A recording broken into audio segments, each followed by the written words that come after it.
Oh, hi. Hey, thanks for visiting us here at 7 Report. Just a little bit of an update. It's been just over 2 weeks that I have been tobacco free. Thursday, 17th of August, 2014, just after 9 o'clock, I purchased my last pack of tobacco cigarettes.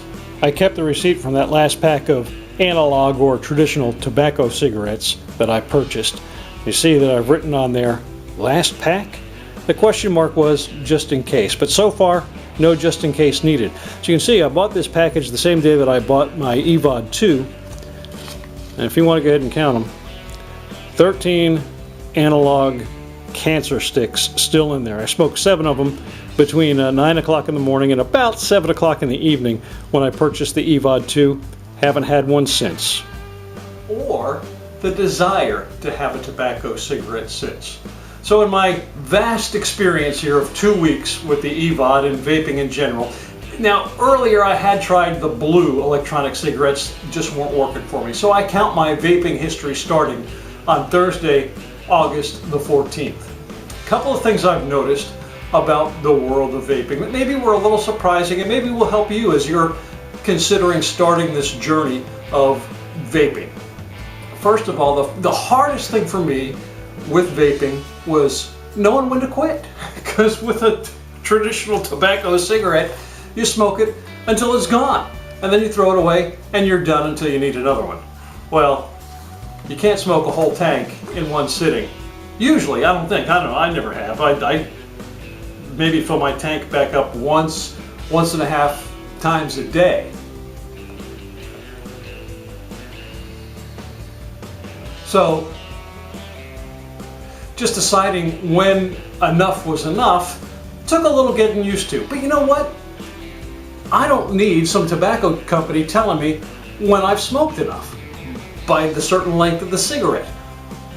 I vape until I feel satisfied, then I stop. You know, that might be a 10, a 15 minute, a 20 minute ride into work, vaping the whole way off and on. Or it could be just a couple of minutes because I need a little something or I have a moment, and so I take a hit off of the EVOD. Pretty easy. One of the other things that surprised me a little bit was just the controversy surrounding vaping.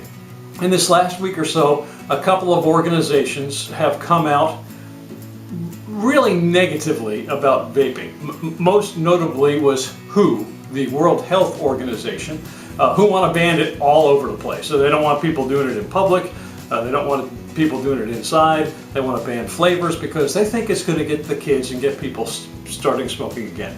American Heart Association came out with some things that weren't quite as harsh as the World Health Organization, but weren't very complimentary. The CDC, Centers for Disease Control, also. What these organizations are either ignoring willfully or just not getting is the whole harm reduction aspect of vaping. Now, if you don't vape, if you don't smoke tobacco, I would suggest you don't start either one ever. But if you do smoke tobacco and you want to get off because of the thousands of carcinogens and chemicals and harmful things that are delivered via the smoke is what gets you.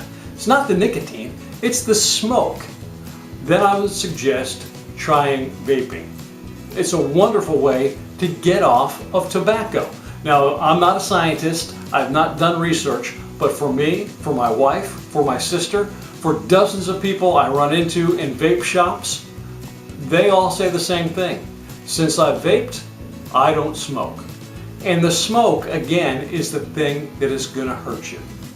So that's just a little bit of what I've picked up over the last couple of weeks vaping. The other thing is, I have found it's just a tremendous hobby, and I'm already looking forward to buying my next personal vaporizer. Got my eye on that MVP 2. I think that's what I'm going to try and go with. But it's just been a wonderful experience. I taste things better. Only 2 weeks now. No rasping in my chest. I was smoking tobacco cigarettes for over 40 years. Anywhere from a pack and a half to a half a pack a day, depending on where I was. Here lately I was at about a half a pack or so a day. Now I'm vaping and it's much better. I don't wake up with that cruddy taste in my mouth. The other big thing I noticed is when my daughter came to visit recently, she still smokes tobacco cigarettes, is how much the smell of that smoke lingers on you. She would go outside to have a smoke because we don't smoke tobacco in the house, although we vape in the house, and you could never tell when you walk into our house. It doesn't smell like a vape factory. But if you smoke in the house, it sure smells like a tobacco factory.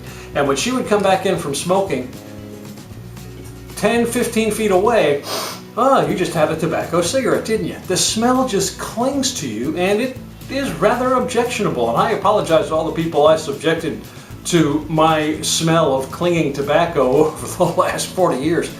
I really didn't know, but now I do know. So there's one more thing to consider if you are considering the change from tobacco to vaping. Again, thanks so much for visiting us here at 7 Report. Hope you'll subscribe to the YouTube channel.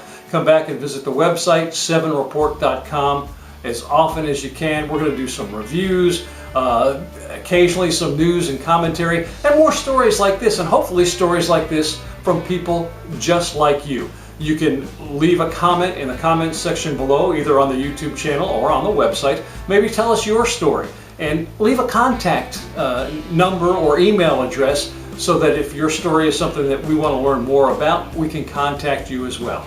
Again, thanks so much for spending a little bit of time with us here at 7 Report. One more thing. Embrace the vape.